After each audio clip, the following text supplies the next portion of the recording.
Hello guys, welcome to my channel. I am going to show you what to do when you are stuck with your mobile phone with this fast boot mode. So you have this problem with the Redmi phones. So you have two solutions. The first solution is you just press the restart button, and after you have to wait maybe 15 seconds and it's going again.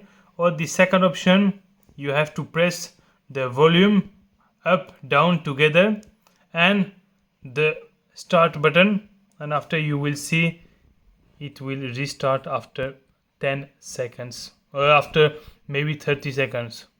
So you have just to be patient, just to be okay. So it's working. Now we are just going to wait a little bit that the phone start again, and that's mean you have these two solutions. The first one, just the start button.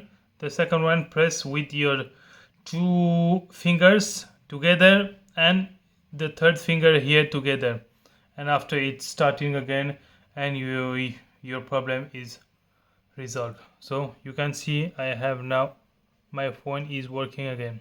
So hope this video was helpful for you. Just like, don't forget this, subscribe to my channel, and see you soon for a new video. Thanks, bye bye.